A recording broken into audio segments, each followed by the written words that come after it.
Hello, everybody, and happy Fun Friday! That was a terrible drum play. Alright, you guys, let's get this joke out of the way. I still have, thank you, Mom, for yet another joke that you gave me. I told you guys the Winnie the Pooh one last time. And I've read this one before when she sent it to me, but just now I got it, and it was really funny. Okay. So, you guys are ready? Prepare yourselves for terrible. What did one eye say to the other eye? I don't know. Something between us smells. That's her noses.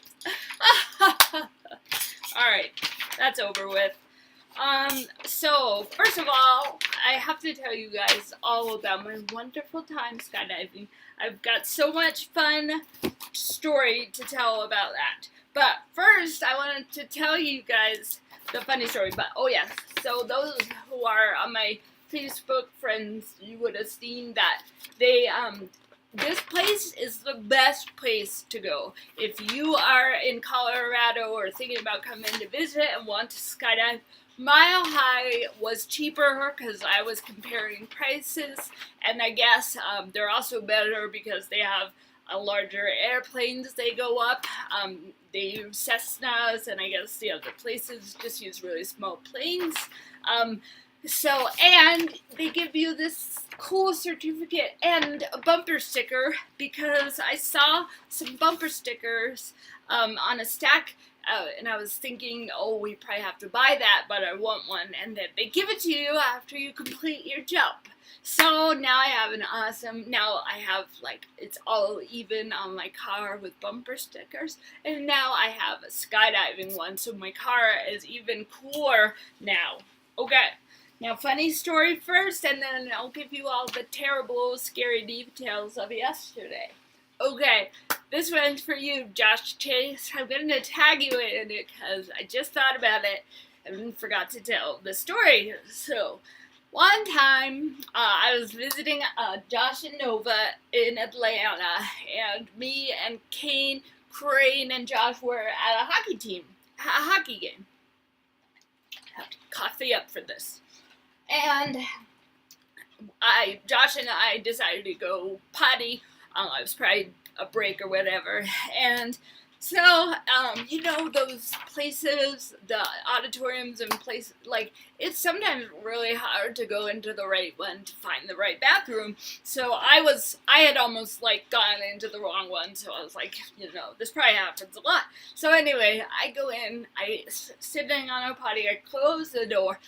And all of a sudden, I can see through the door that Josh had just walked in and sits down in the stall next to me.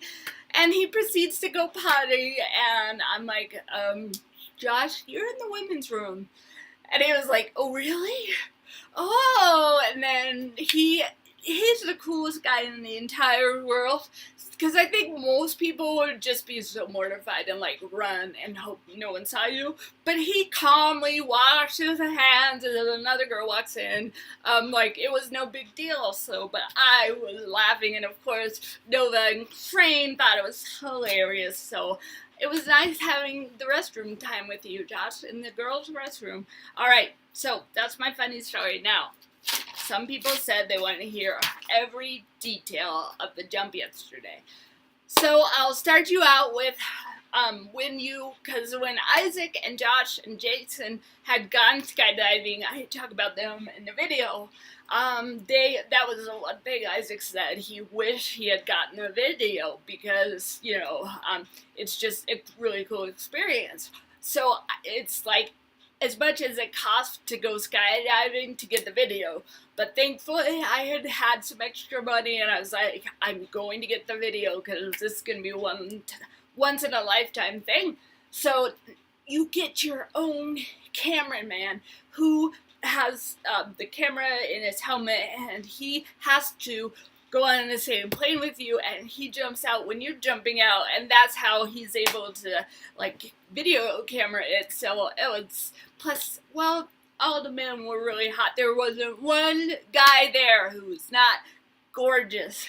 So I put in if you watch the post that I put, so I was like, oh yes, all these hot guys, there's not a lot of girls, maybe I'll get tandem up with one of the cute guys, just hoping. And of course, it was a woman who was there. She's like, I'm gonna be your instructor. I'm like, okay. Then I realized that once we got up into the airplane and we were flying up, I realized that was guys with guys, and I was the only girl, and I had a girl. And then when you're strapping to them, I understand why, because you basically have to sit in their lap, and they pull you against it and hook you onto them, and then you have to slide down between their legs and wait like that until it's time to get off the plane. So now I understand it's safe. It's much safer that way, so that there's not complaints of anything. So then I understood why. So, it's all these other people.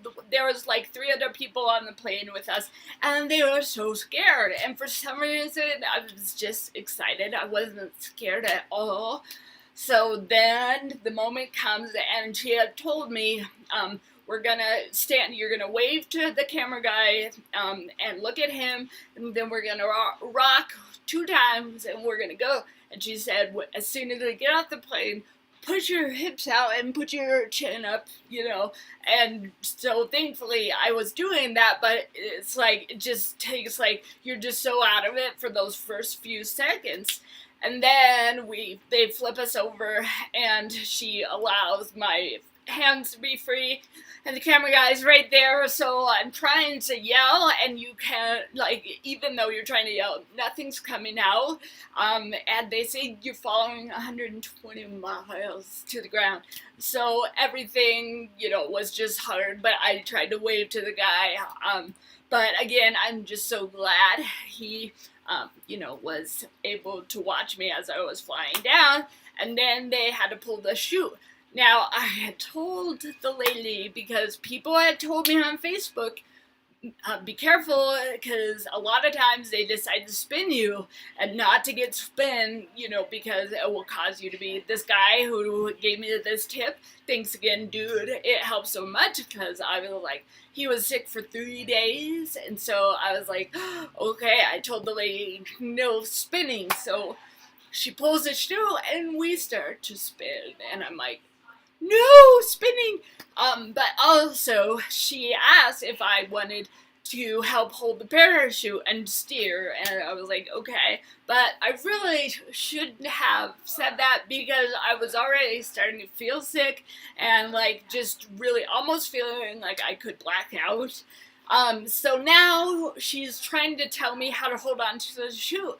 And I think it probably would have been good to tell her I had Hungtington's disease, because it was hard for me to understand what she was saying with put your hands where my hands are. I thought I was supposed to stick my hand through these little loops, but I was supposed to hold on like she was. So she yelled like, this is a simple thing! Grab onto it! So I was feeling like, oh man. And then we just kept spinning, and like 3 times, and I was like, I don't want to steer anymore, because it just felt like there was, it was hard. So she took back over. Then we're getting closer to the ground. She's like, just make sure you pull your feet up when we get to the ground, or you'll smack your face into the ground. So, but I was still so sick, and she's like, she's still spinning, and I'm like, stop, like, yeah, and then she finally was like, oh yeah, like, once we hit the ground, she's like, oh yeah, you didn't want to spin, did ya?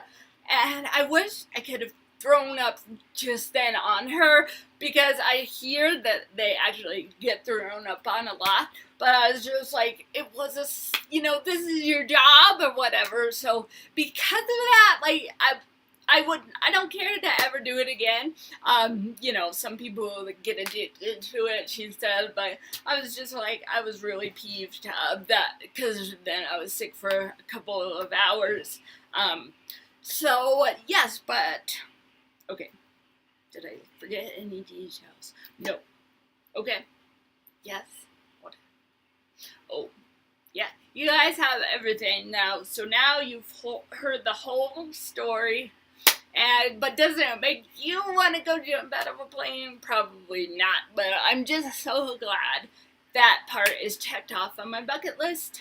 So, yes, go to Mile High skydiving if you ever want to go and you come to Colorado. Okay, that's all I have. Have a great weekend. I'll talk when I have more to say.